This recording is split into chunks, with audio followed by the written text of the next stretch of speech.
En los últimos meses ha habido noticias y cobertura casi constantes en Occidente sobre los inminentes planes de Rusia para invadir Ucrania. El 24 de febrero, estos temores se confirmaron cuando el presidente de Rusia, Vladimir Putin, declaró la guerra a Ucrania y autorizó una invasión militar. Inmediatamente antes de la declaración de guerra, el ejército ruso había acumulado alrededor de 200.000 soldados con tanques, equipo de artillería y hospitales de campaña a lo largo de su frontera con Ucrania. Un número similar de tropas también se concentró en el lado bielorruso de la frontera con Ucrania. Este despliegue era casi del mismo tamaño que todo el ejército de Ucrania y comparable al número de tropas que Estados Unidos envió para invadir Irak en 2003. Además, el gobierno ruso reconoció la independencia de las dos regiones separatistas dentro de Ucrania, Donetsk y Luhansk, y envió tropas rusas a ambas. Con la presencia militar rusa ya estacionada en Crimea, los rusos tenían a Ucrania casi completamente rodeada. El conflicto tiene el potencial de ser el más grave en Europa desde la Segunda Guerra Mundial. La pregunta principal es qué quieren exactamente Vladimir Putin y Rusia de Ucrania. La respuesta es complicada y se remonta a la desintegración de la Unión Soviética a principios de la década de 1990. Durante siglos, países como Rusia, Ucrania y Bielorrusia formaron parte del mismo país, ya sea bajo el Imperio Ruso o la Unión Soviética. Estas naciones están profundamente conectadas por una historia compartida. La caída de la Unión Soviética en 1991 resultó en 15 nuevas repúblicas independientes. Rusia, la más grande de ellas hoy, tiene solo la mitad de la población que la URSS y una economía apenas más grande que la de España. Desde entonces, la influencia de Moscú sobre territorios que antes dominaba ha disminuido. Durante la Guerra Fría existían dos alianzas militares en Europa, la OTAN en el oeste y el Pacto de Varsovia en el este. Aunque Moscú no gobernaba directamente a los países del Pacto de Varsovia, estaban efectivamente bajo su control. Desde la perspectiva de Moscú, estos estados servían como un amortiguador masivo contra cualquier posible incursión militar de la OTAN. Una característica geográfica clave de Europa es la gran llanura europea, que es casi completamente plana. Se estrecha en el norte de Alemania y se ensancha considerablemente al acercarse a los montes Urales. Para cualquier régimen en Moscú, es crucial expandir el control hacia el oeste sobre la mayor parte posible de esta llanura para estrechar la brecha que necesitan defender en caso de un conflicto con Occidente. Durante la Guerra Fría, Moscú controlaba esta llanura desde los Urales hasta Alemania Oriental, con Austria y Finlandia neutrales y Yugoslavia no alineada. Los únicos frentes que Moscú tenía que defender de la OTAN eran las montañas de los Sudetes, el Mar Negro y una estrecha línea en el centro de Alemania, todas posiciones fácilmente defendibles. Sin embargo, en las 3 décadas transcurridas desde 1991, la situación ha cambiado.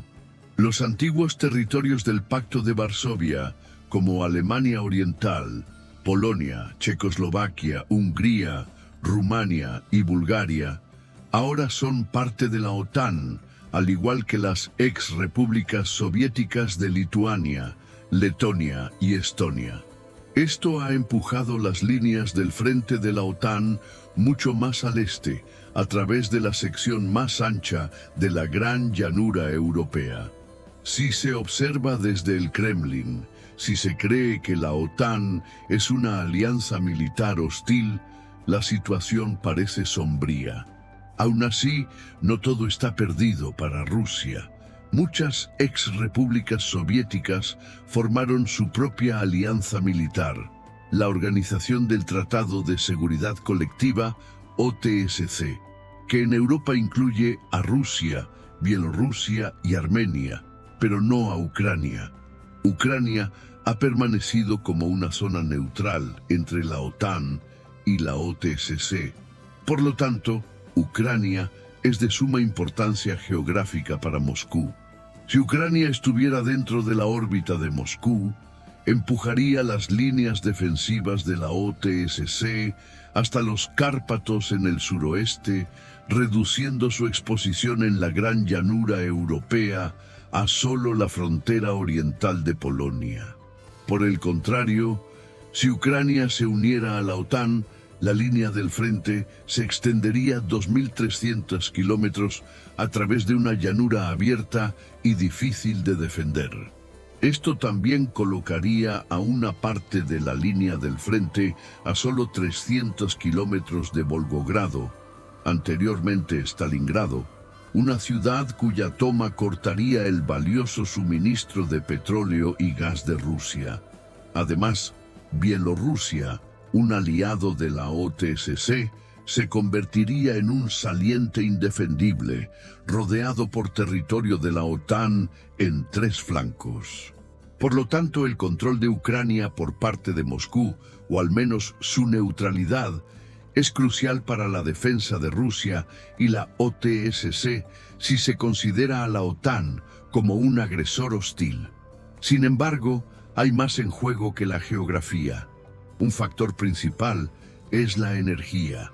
A pesar de que su economía es solo un poco más grande que la de España, Rusia sigue siendo una superpotencia mundial gracias a sus recursos energéticos, especialmente el petróleo y el gas. Rusia es el segundo mayor productor de petróleo del mundo y posee las mayores reservas de gas natural. Como resultado, es el exportador líder de gas natural a nivel mundial. Las ganancias de estas exportaciones de petróleo y gas son la base del Estado y el poder rusos modernos, ya que representan hasta el 50% del presupuesto del gobierno y alrededor del 30% del PIB de Rusia. Rusia ha utilizado estos fondos para financiar su ejército y su restauración como una gran potencia. Rusia es un petroestado y el único en Europa por ahora. La mayor parte de su gas se vende a clientes de la Unión Europea. El 35% del suministro de gas de la UE proviene de Rusia, incluido casi la mitad del gas natural de Alemania. Este flujo de gas proporciona ingresos cruciales para el gobierno ruso y calefacción esencial para las ciudades europeas. En consecuencia, ambos lados dependen el uno del otro. Desde la perspectiva de Moscú, una interrupción de este comercio sería desastrosa, y Ucrania es el lugar más probable para que ocurra tal interrupción. Durante la era soviética, los gasoductos se construyeron a través de Ucrania para transportar gas de Siberia a Europa. Sin embargo, después del colapso de la URSS, Ucrania, como país independiente, comenzó a exigir miles de millones de dólares en aranceles anuales a Rusia por usar su territorio como puente de gas. En 2005, el 80% de las exportaciones de gas de Rusia a Europa todavía pasaban por Ucrania. En las últimas décadas, Rusia ha tratado de reducir esta dependencia construyendo nuevos gasoductos que evitan por completo a Ucrania, como Yamal Europa a través de Bielorrusia, Nord Stream 1 y 2 bajo el Báltico y South Stream, Blue Stream y Turk Stream bajo el Mar Negro. Para 2024, Rusia planea detener por completo todas las exportaciones de gas a través de Ucrania, lo que le ahorraría miles de millones en aranceles. Algo aún más amenazador para Moscú fue el descubrimiento en 2012 de que la zona económica exclusiva de Ucrania en el Mar Negro podría contener más de 2 billones de metros cúbicos de gas natural, principalmente alrededor de la península de Crimea. Los avances tecnológicos también permitieron la perforación exitosa de gas y petróleo de esquisto, desbloqueando depósitos potenciales en Ucrania cerca de Donetsk, Kharkov y los Cárpatos. A partir de 2012, existía la posibilidad de que Ucrania pudiera tener las 14 mayores reservas de gas natural del mundo. Aunque Ucrania carecía de la tecnología y las finanzas para explotar estos recursos, comenzó a otorgar derechos de exploración y perforación a compañías occidentales como Shell y Exxon. Esto presentaba la posibilidad de que Ucrania se convirtiera en un petroestado europeo, compitiendo directamente con el suministro de gas de Rusia y amenazando los ingresos del gobierno ruso. También podría haber facilitado la eventual entrada de Ucrania en la UE y la OTAN. Cuando estos descubrimientos se hicieron en 2012, el presidente de Ucrania era el político prorruso Víktor Yanukovych. Bajo su liderazgo, las nuevas reservas de gas no eran una amenaza directa para Rusia. Sin embargo, cuando su gobierno fue derrocado en una revolución pro-occidental en Kiev en febrero de 2014, Moscú actuó rápidamente. Aprovecharon la oportunidad para invadir parte de Ucrania, apoderándose y anexando la península de Crimea. Al apoderarse de Crimea, Rusia también tomó el control de 2/3 de la costa de Ucrania y la gran mayoría de su zona económica exclusiva marítima, que se estima que contiene el 80% de las posibles reservas de petróleo y gas en alta mar de Ucrania. Se incautaron miles de millones de dólares en equipos de perforación y otros activos, lo que paralizó la capacidad de Ucrania para desafiar el dominio del gas de Rusia en Europa. Para empeorar las cosas para Ucrania, las áreas ricas en gas de esquisto en la parte continental se encuentran cerca de las principales zonas de conflicto alentadas y financiadas por Moscú, como las rebeliones de Donetsk y Luhansk. Como resultado, Shell y Exxon cancelaron sus contratos con el gobierno ucraniano, dejando a Ucrania sin la capacidad de extraer los recursos restantes por sí misma. Desde la perspectiva de Putin, estas acciones eran necesarias para evitar que una Ucrania orientada hacia Occidente vendiera grandes cantidades de gas a Europa, lo que amenazaría la principal fuente de riqueza y poder de su propio régimen. Rusia tampoco puede devolver Crimea a Ucrania, ya que eso significaría ceder la zona económica exclusiva y las reservas de gas, así como la estratégica ciudad portuaria de Sebastopol. Sebastopol es uno de los pocos puertos rusos libres de hielo durante todo el año, vital para sus operaciones navales en el Mar Negro y el Mediterráneo. Si Ucrania recuperara Crimea y se uniera a la OTAN, amenazaría la principal fuente de ingresos de Rusia, y la armada rusa perdería su puerto más valioso. Sin embargo, Ucrania tiene una forma de presionar a Rusia. Crimea es una península casi insular, con muy poca agua dulce para la gente y la agricultura. Antes de la anexión rusa en 2014, el 85% del agua dulce de Crimea provenía de un canal de la era soviética que desviaba agua del río Dnieper. Después de la invasión, los ucranianos bloquearon el canal con cemento, cortando el suministro de agua a Crimea.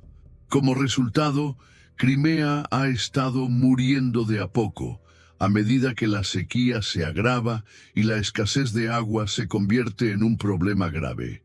El embalse de la capital, Simferópol, está a menos del 7% de su capacidad y la ciudad ha tenido que racionar el agua.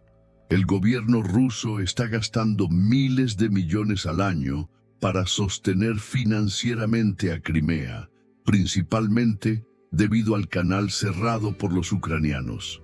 Por lo tanto, la crisis actual también puede verse a través de la lente del clima y el conflicto por el agua. El primer ministro de Ucrania, Vladimir Zelensky, ha declarado que el objetivo principal de la nación es recuperar la península de Crimea de Rusia. Aunque Ucrania actualmente carece de la capacidad para desafiar militarmente a Rusia, si se uniera a la OTAN y un conflicto ambiguo estallara en Crimea o en el Donbass oriental, podría potencialmente activar el artículo 5 del Tratado de la OTAN.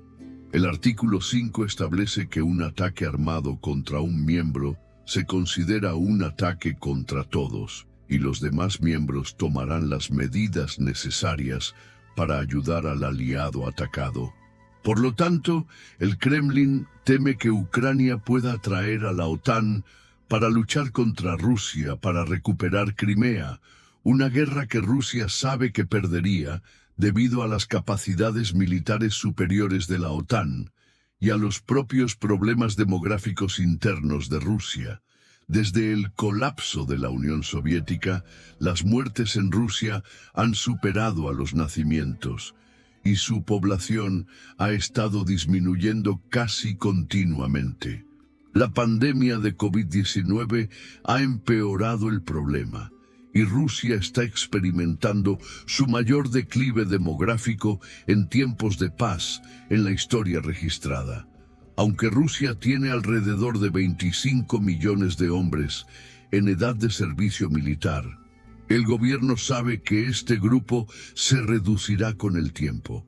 Esto podría llevar a la creencia en el Kremlin de que cuanto más espere Rusia para actuar sobre Ucrania, más difícil será en el futuro. Al ocupar Crimea y mantener conflictos en el Donbass, Rusia ha logrado mantener a Ucrania fuera de la OTAN.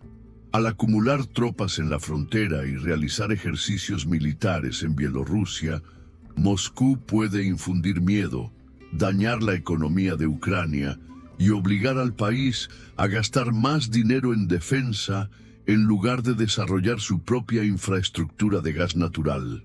Rusia ha estado financiando una guerra en el este de Ucrania desde 2014, que ha agotado el tiempo y los recursos del gobierno ucraniano. Tras la invasión de Crimea, las regiones prorrusas de Donetsk y Luhansk declararon su independencia. Con el apoyo financiero y militar de Rusia, han estado luchando contra el gobierno ucraniano durante 8 años, un conflicto que ya ha cobrado más de 14.000 vidas. Poco antes de la invasión a gran escala, Rusia reconoció oficialmente a Donetsk y Luhansk como países independientes y envió tropas a ambos. No está claro cuál era el plan final de Putin, pero algunas posibilidades incluyen un ataque limitado para separar permanentemente a Donetsk y Luhansk de Ucrania, como lo hizo con Crimea. También podría haber planeado un ataque limitado desde Crimea para neutralizar el bloqueo del canal y asegurar el suministro de agua. Una opción más amplia podría haber sido empujar el territorio ruso hasta el río Dnieper para estabilizar la posición geográfica de Crimea, negar a Ucrania más de su costa y reservas de gas, y establecer una línea defensiva más fuerte. Alternativamente, Putin podría haber estado planeando una toma del sur de Ucrania para incorporar a Donetsk y Luhansk, vincular Crimea con el río Dnieper, bloquear a Ucrania del Mar Negro y convertirla en un estado sin salida al mar, y conectar el territorio continental ruso con Crimea y Transnistria. El escenario más extremo sería una toma de todo el país para empujar las líneas defensivas de Rusia y la OTSC contra la OTAN de vuelta a la frontera polaca y evitar que Ucrania sea utilizada en su contra. Con este escenario, es probable que las provocaciones rusas contra Moldavia, otro exestado soviético no miembro de la OTAN, con una región separatista prorrusa, fueran lo siguiente: el reconocimiento de Donetsk y Luhansk y el despliegue de tropas rusas se asemeja a la estrategia que Putin utilizó contra Georgia en 2008. En esa invasión, Rusia reconoció a las provincias separatistas prorrusas de Abjasia y Osetia del Sur como países independientes y luego, usando el pretexto de la ocupación georgiana, desplegó tropas y lanzó una invasión a gran escala. Durante 12 días de intensos combates, los rusos ocuparon Abjasia y Osetia del Sur, solidificando su independencia de facto, desmembrando a Georgia y desplazando a casi 200.000 personas. Fue una victoria decisiva para Putin, ya que impidió que Georgia se uniera a la OTAN en un momento en que la atención occidental estaba dividida por las guerras en Irak y Afganistán. Putin utilizaría la misma táctica contra Ucrania 6 años después. Y una vez más, en 2022, la historia se ha repetido.